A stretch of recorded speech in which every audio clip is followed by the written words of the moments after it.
Hello बच्चों, welcome again.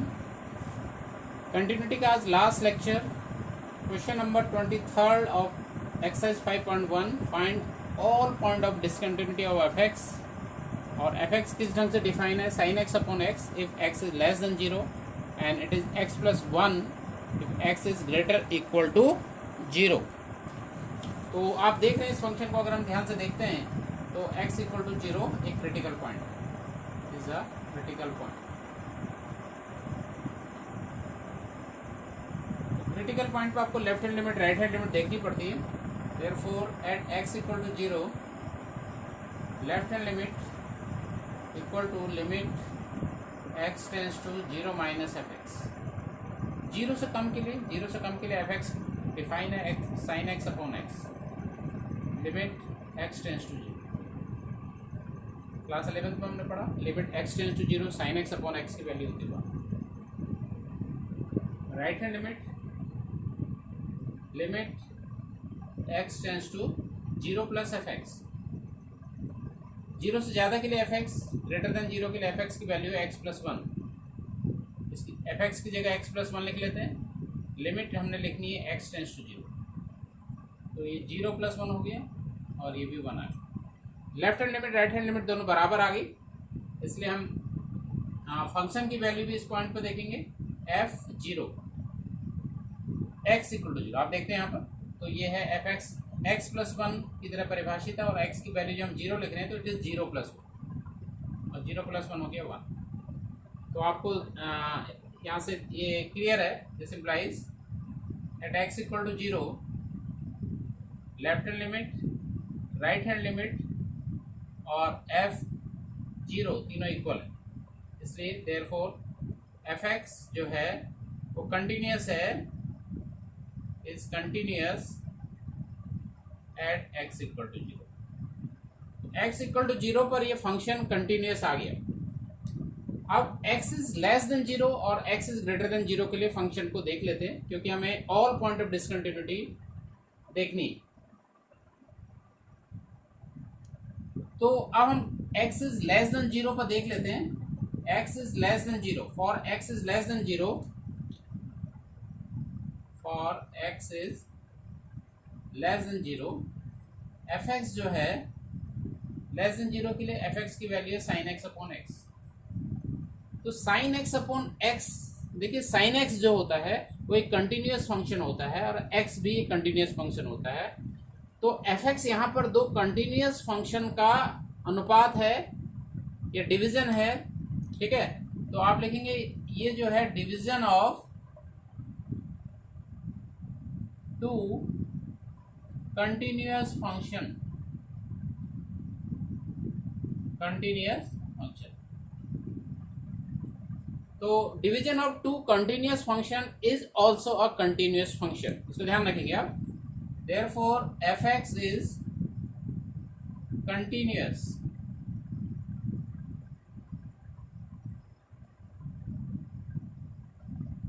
except सिर्फ एक पॉइंट को छोड़ के जब हर 0 हो जाता है, except x equal to 0। x equal to 0 को छोड़कर ये बाकी फंक्शन बाकी पॉइंट्स पर कंटिन्यूस होगा। और x is for x is greater than 0 F x जो है वो है x प्लस 1 और x प्लस 1 आ गया एक पॉलिनोमियल। और पॉलिनोमियल जो होता है, बहुपद फलन जो होता है वो हमेशा कंटिन्यूस होता है। Therefore F X is continuous, F X is continuous for x is greater than 0। अब देखिए हमने x equal to 0, x equal to 0 पर पहले बताया कि ये जो एफ एक्स है कंटिन्यूस है। x इज लेस देन 0 पर भी ये कंटिन्यूस है। ये चीज़ हमारे पहले वाले केस में आ गई जब हम x इक्वल टू 0 लेके चले, और x इज ग्रेटर देन 0 के लिए भी कंटिन्यूस है। तो सभी x के लिए यह कंटिन्यूस है। Therefore F X is continuous for all x जो कि रियल वैल्यूड फंक्शन है, ठीक है। तो देयरफॉर यहाँ पर हमें क्या देखना था, ऑल पॉइंट ऑफ कंटिन्यूटी देखनी थी, लेकिन ऑल पॉइंट ऑफ डिसकंटिन्यूटी देखनी थी, तो हमें यहाँ पर कोई भी पॉइंट ऑफ डिसकंटिन्यूटी नहीं मिली। देयरफॉर यहाँ पर आप लिखेंगे no point of discontinuity, no point of discontinuity.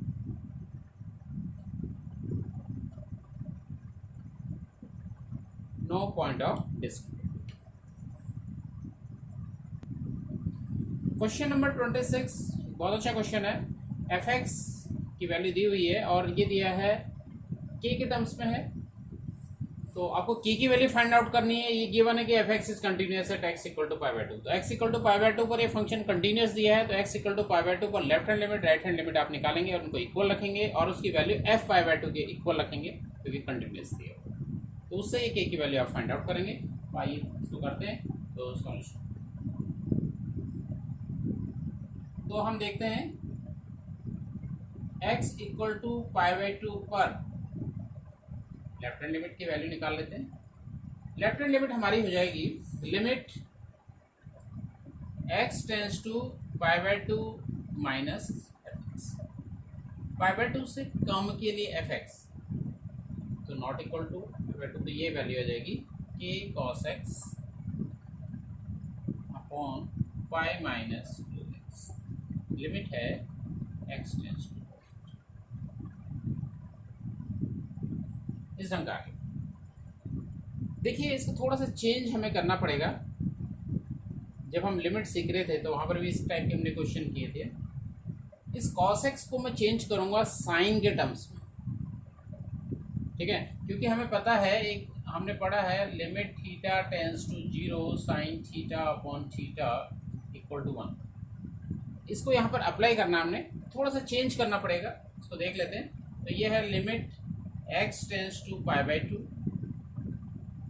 के cos x को मैं लिखूंगा sine pi by 2 minus X, sine pi by 2 minus X. Sine में मैंने इसको चेंज किया। नीचे इन दोनों में भी मैं 2 अगर कॉमन ले लूं, तो पाई से अगर हम 2 कॉमन लेते तो पाई बाय 2 माइनस 2x से 2 कॉमन ले लिया x, जब इस 2 को हम मल्टीप्लाई करेंगे अंदर तो ये चीज आ जाएगी, ठीक है। तो देखिए साइन थीटा अपॉन थीटा के टर्म्स में मैं इसको लेके आ रहा हूं, तो इक्वल टू, देखिए x tends to pi by 2 है, तो यदि x tends to pi by 2 है तो पाई बाय 2 माइनस एक्स, अगर इसको हम इधर लेके आते हैं तो यहाँ पर 0 बचेगा, तो इस लिमिट को हम थोड़ा इस ढंग से चेंज करके लिखेंगे पाई बाय 2 माइनस एक्स। यदि x tends to pi by 2 है तो limit pi by 2 minus X tends to 0 हो जाएगा। के बाय 2 कांस्टेंट है, sine pi by 2 minus X upon pi by 2 minus X. अब यहाँ पर ध्यान से समझेंगे इसको। के बाय 2 को हम बाहर ले लेते हैं लिमिट से, क्योंकि यहाँ पर कोई भी x का टर्म नहीं है, तो इसके बाद जो बचता है limit pi by 2 minus X tends to 0 sine pi by 2 minus X upon pi by 2 minus X. ये इसी फॉर्म में आ जाता है। थीटा की जगह अगर हम पाई बाय 2 माइनस एक्स यहाँ पर लिख दें तो ये इसी रूप में आ गया ये वैल्यू, तो इसकी वैल्यू हो जाएगी 1, क्योंकि limit theta tends to 0 sine theta upon theta 1 होता है, तो इसी रूप में ये है। बस इतना अंतर है कि थीटा की जगह पाई बाय 2 माइनस एक्स है, तो इसकी वैल्यू भी 1 हो जाएगी। तो इसको अगर हम मल्टीप्लाई कर देंगे तो ये के बाय 2 इंटू 1 आपका हो जाएगा के बाय। तो लेफ्ट हैंड लिमिट हमने की वैल्यू निकाल दी और ये वैल्यू आ गई पाई बाय के बाय 2। इसी प्रकार से अगर हम राइट हैंड लिमिट देखें, राइट हैंड लिमिट हमारी हो जाएगी इसी प्रकार से आ जाएगा limit x tends to pi by 2 plus F X, x tends to pi by 2 plus F X. यहाँ पर भी जो वैल्यू लिखनी है हमें पाई बाय 2, क्योंकि पाई बाय 2 तो नहीं है, पाई बाय 2 प्लस है, पाई बाय 2 से ज्यादा है, तो पाई बाय 2 से ज्यादा पर फलन इसी ढंग से आ जाएगा k cos x upon pi minus 2x। ये एफ एक्स की जगह आ गया, बाहर से लिमिट x टेंस टू पाई। तो देखिए ये चीज और ये चीज एक जैसे आ गई, ठीक है। तो ये वैल्यू भी इसी प्रकार से k बाय 2 हो जाएगा। आप लिखेंगे ये, क्योंकि similar to left hand limit है, लेफ्ट हैंड लिमिट की तरह ही इसको हमने आगे इसको सॉल्व करना है इसी ढंग से। ऐसा हमें पूरा दोबारा करने की जरूरत नहीं है। तो आप क्योंकि ये सेम चीज आ गई यहाँ, इसमें और इसमें कोई अंतर नहीं रहा, तो इसकी वैल्यू भी k/2 आ जाएगा। तो left hand limit right hand limit दोनों आ गए k/2। अब हमें दोनों अगर लिमिट बराबर हैं, और क्योंकि लिमिट तो कंटिन्यूस दिया ही दिया है, तो तीसरी चीज हमें निकालनी है f5/2। f5/2 पर इसकी वैल्यू, जब x का मान π/2 है तो fx की वैल्यू है 3। ठीक है, ये 3 है। अब आपको एक और चीज दी है कि ये फलन x = π/2 पर कंटिन्यूस है, सिंस fx x = π/2 पर संतत है। ये चीज आपको दिया गया है, इट इज ये गिवन। देयरफॉर x = π/2 पर left hand limit, right hand limit और f5/2 की वैल्यू ये हो जाएंगे इक्वल। तो this implies left hand limit k/2 आया था, राइट हैंड लिमिट भी k/2 आया है, और f5/2 की वैल्यू 3 आई। इसको और इसको लेके चलें, इसको और लेके चलें, किसी को भी लेके चलें, तो k की वैल्यू आ जाएगी 2 × 3 और ये आ जाएगी 6। तो आपको यहाँ पर k की वैल्यू फाइंड आउट करनी थी, तो इस प्रकार से हमने k की वैल्यू फाइंड आउट करनी है, और ये है 3। क्वेश्चन 30वां प्रश्न इसी एक्सरसाइज का है। Find the value of a and b such that the function, एक फंक्शन दिया हुआ है a और b के टर्म्स में, इज ए कंटिन्यूस फंक्शन। ये कंटिन्यूस फंक्शन है। कंटिन्यूस का फंक्शन का मतलब है कि सारे x के सभी वैल्यू पर ये कंटिन्यूस है। ठीक है, तो आपको a और b की का मान निकालना है। सॉल्यूशन करते हैं, इसको सॉल्व करते हैं। Since fx is a continuous function, ये चीज दिया हुआ है।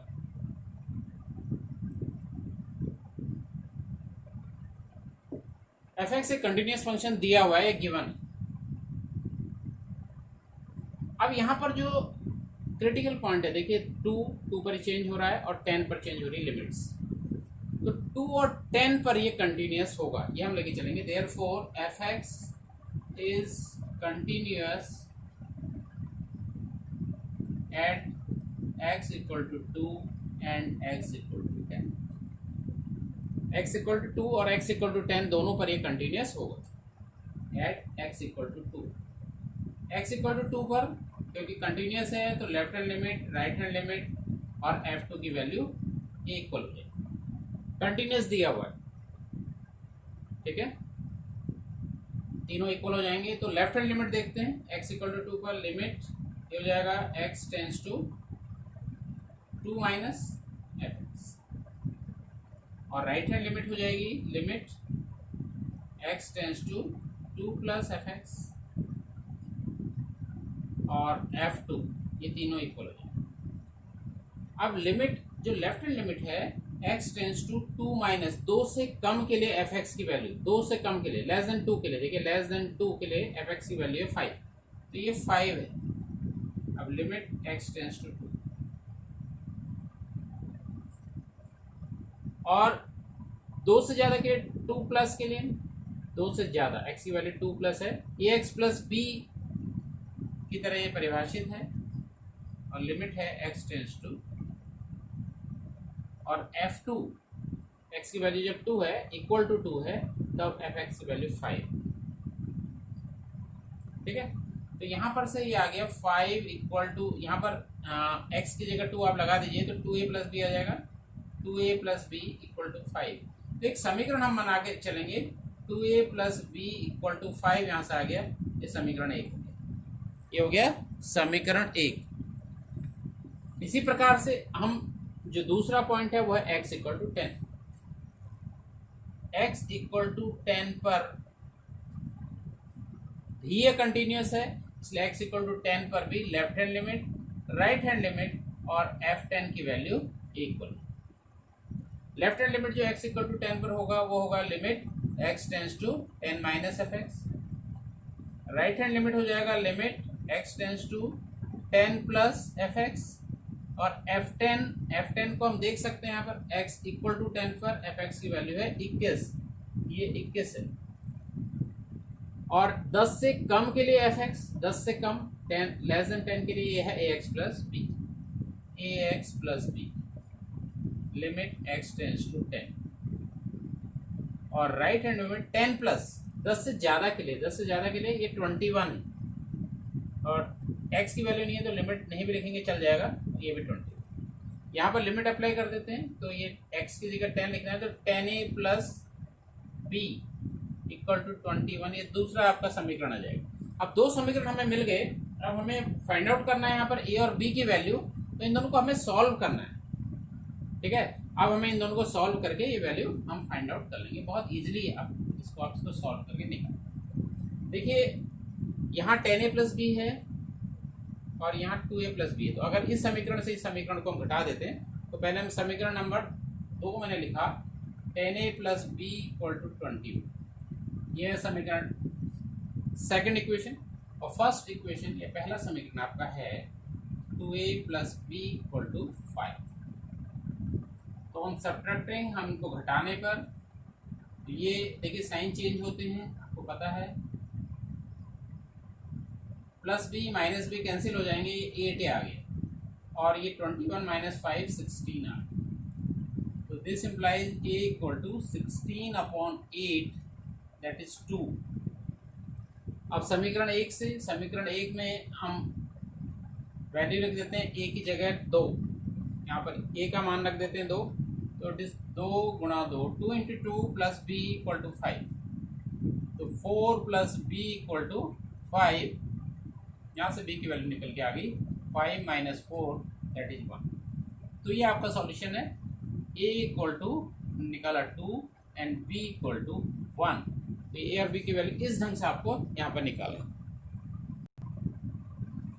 इस एक्सरसाइज का क्वेश्चन 31वां 31st क्वेश्चन है, so that the function defined by F X equal to cos X square is the continuous function.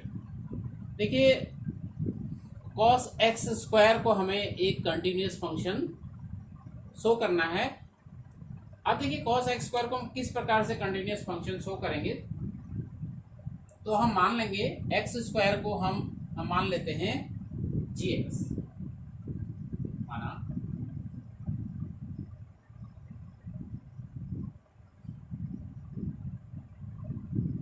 X square equal to G X, and देखिए जब इसको जी एक्स लगा तो कॉस एक्स को हम मान लेंगे एच एक्स, कॉस एक्स को मैंने ले लिया एच एक्स। तो दिस इम्प्लाइज जो हमारा एफ एक्स है वो इस ढंग से आ जाएगा, सबसे पहले कॉस मैंने लिखा और एक्स स्क्वायर की जगह मैंने लिख दिया जी एक्स, क्योंकि एक्स स्क्वायर को मैंने क्या माना है, जी एक्स माना। अब देखिए जो cos x है वो एच एक्स है, तो cos ऑफ दिस, यदि cos x की वैल्यू एच एक्स है तो cos जी एक्स की वैल्यू एच जी एक्स हो जाएगी।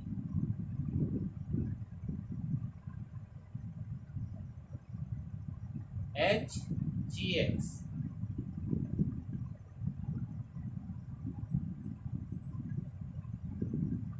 ठीक है। इसको आप लिख सकते हैं, पहले वाले को तो हमने लिखा है यहाँ पर समीकरण 1 से,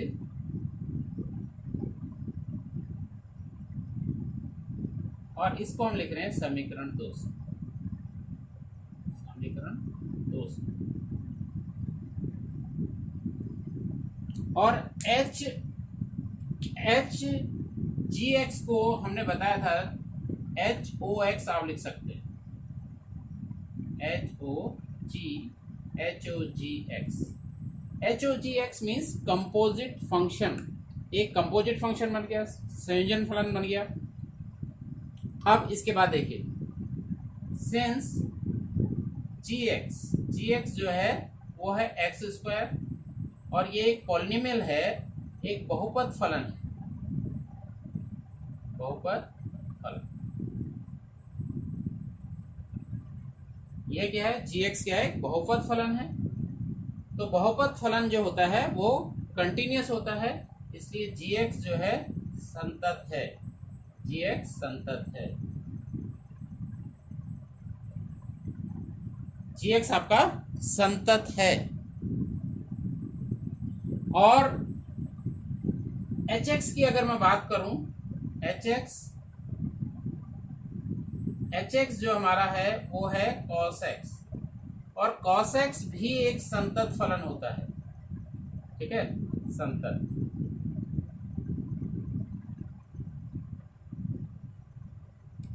gx हमारा संतत फलन है, gx संतत फलन है और hx भी संतत फलन है। तो इनका जो कंपोजिशन फलन है, इनका जो कंपोजिशन फंक्शन है, देयरफॉर HOG, ये क्या है, संयोजन फलन, HOG संयोजन फलन भी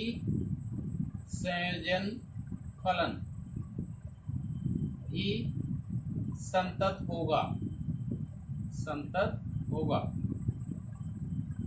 ये आपको याद रखना है। यदि H और G देखिए HX फलन भी संतत है, GX भी संतत है, तो इनका संयोजन फलन भी संतत होगा। ये फलन संतत हो गया, ये समीकरण नंबर 3 है। तो दिस इंप्लाइज समीकरण 3 से, क्योंकि ये जो फलन है वो fx के बराबर है, fx भी संतत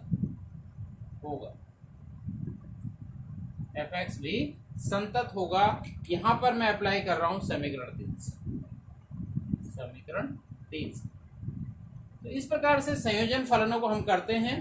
अगर दो फलन संतत फलन है तो उनका संयोजन फलन भी संतत फलन होता है। तो ये आज के लिए इतना ही, और thank you very much, have a nice day.